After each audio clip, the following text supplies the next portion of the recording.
जोहार, नमस्कार। मैं चैतन्य कुमार भारती, आप देख रहे हैं कल्कि टाइम्स। बुधवार रात जो घटना थी उसके बारे में हम आज विस्तार से जानेंगे। सबसे पहले आप यह वीडियो देखिए जो हमारे संवाददाता सचिन कुमार मूर्ति निडर निर्भीक होकर के बालू माफिया के गढ़ में घुस करके उन्होंने यह वीडियो बनाया।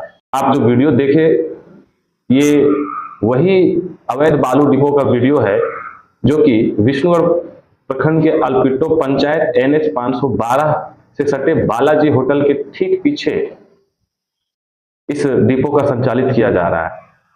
जो बुधवार की रात को विष्णुगढ़ सात मिल मोड़ पर ग्रामीणों के द्वारा एक मिनी हाईवा जो अवैध बालू लोड कर हजारीबाग की ओर जा रहा था उसे पकड़कर प्रशासन को सौंप दिया। आप देख सकते हैं कि उस गाड़ी में नंबर प्लेट भी नहीं। आपने देखा होगा कि गाड़ी में ना आगे नंबर है ना पीछे नंबर है। और अब आप सुनिए, जब मैंने विष्णुगढ़ CO को अवैध बालू डिपो की जानकारी दिया तो CO वहां पहुंचने के बाद क्या कह रहे। जी सर। हाँ चैतन्य बाबू, कहाँ कुछ दिख रहा है? पानी के बगल और सब जगह छान मार दी, कहाँ कुछ है? अरे सर, आप बोलते तो हम आपके साथ चलते सर। वहाँ माल था सर। माल अब कैसे साफ हो गया इतना जल्दी, हमको तो आश्चर्य लगता है इस बात को लेकर के कितना जल्दी तो साफ। आपने सुना कि CO वहां पहुंचे तो उन्हें कुछ नहीं मिला।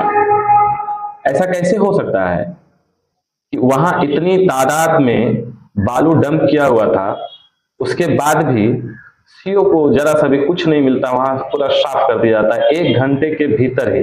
जब CO को मैंने जानकारी दिया तो वो 1 घंटे के भीतर में ही उस स्थल पर पहुंच गए जहां अवैध बालू का डिपो बना करके बालू माफियाओं ने रखा था।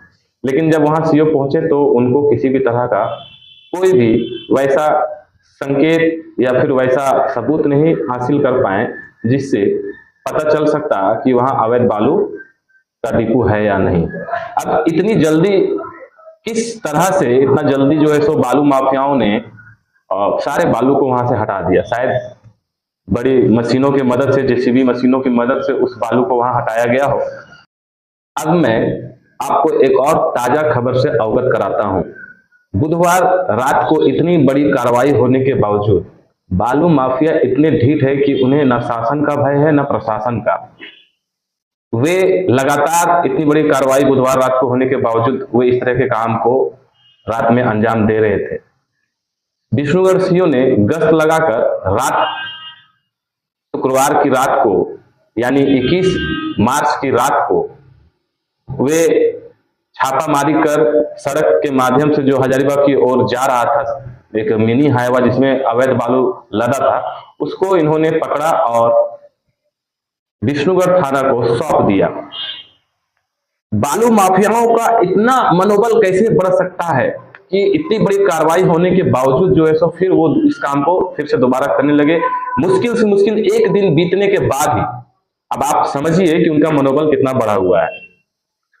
अब मैं आपको बता रहा हूं, बुधवार की रात्रि को जो पकड़ी गई गाड़ियां थी, जो गाड़ी मिनी हाईवा पकड़ा गया था जो ग्रामीणों के द्वारा जिसे प्रशासन को सौंप दिया गया था, तो उसमें CO द्वारा इस मामले में वाहन मालिक जो अज्ञात है और उस वाहन का ड्राइवर मिथिलेश कुमार पर FIR दर्ज कराया गया है।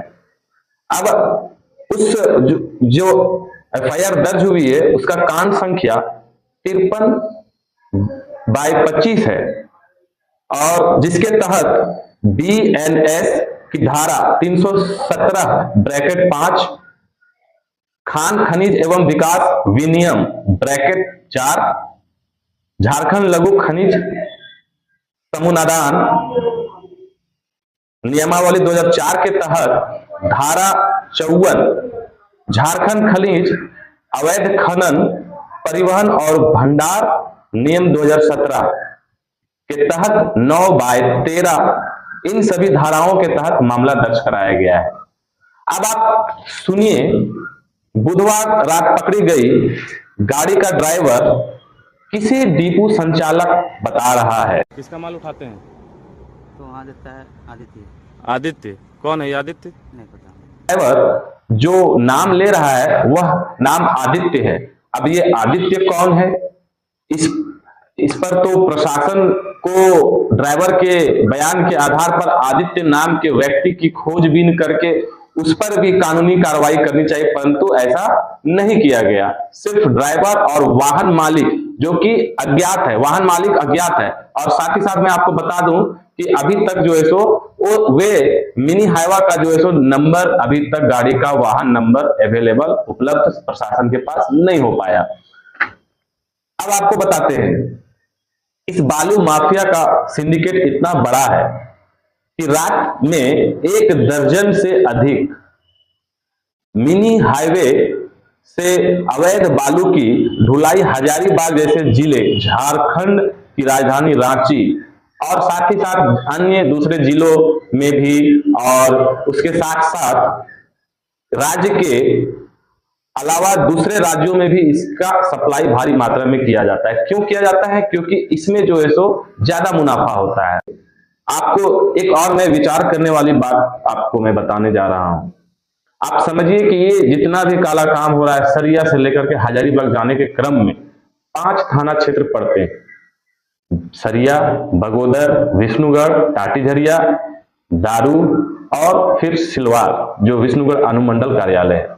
उसके बाद ये हजारीबाग में दाखिल होता है। प्रशासन के कार्यालयों के नाक के नीचे से निकल जाते हैं और इस पर प्रशासन बिल्कुल मौन है, चुप्पी साधे हुए, पता नहीं किस कारण से। अगर ग्रामीणों द्वारा बुधवार की रात अगर विष्णुगढ़ के ग्रामीणों के द्वारा अगर इस कार्य का पर्दाफाश, इस काला काम का पर्दाफाश नहीं किया गया था तो आज भी बहुत ही शान से इस काले काम को अंजाम दिया जाता।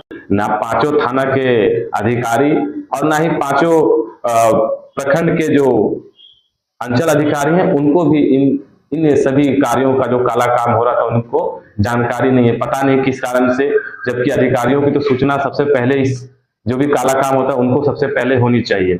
उसके बाद आप ये सरिया थाना क्षेत्र जो है सो बराकर नदी जो है सो वो गिरिडीह जिले में पड़ता है। गिरिडीह जिला, और ये माल आकर के डंप हो रहा था हजारीबाग जिला में। तो आप समझिए कि इसमें खनन विभाग भी मौन है। गिरिडीह खनन विभाग, हजारीबाग खनन विभाग किस नींद में सोए हुए हैं कि पता नहीं। यहाँ जो है सो सारा का सारा राजस्व को लूटा जा रहा है माफियाओं के द्वारा। झारखंड सरकार से मैं यही अनुरोध करता हूं कि आप जितने इस तरह के बालू घाट है उनका ऑक्शन कराएं, टेंडर निकाल करके राजस्व को मुनाफा देने का काम करें। और सरकारी अधिकारियों से भी मैं यही अनुरोध करता हूं कि इस तरह के जो काम करते हैं, जिनकी संलिप्तता होती है, उन्हें चिन्हित कर उन पर कानूनी कार्रवाई की जाए। धन्यवाद।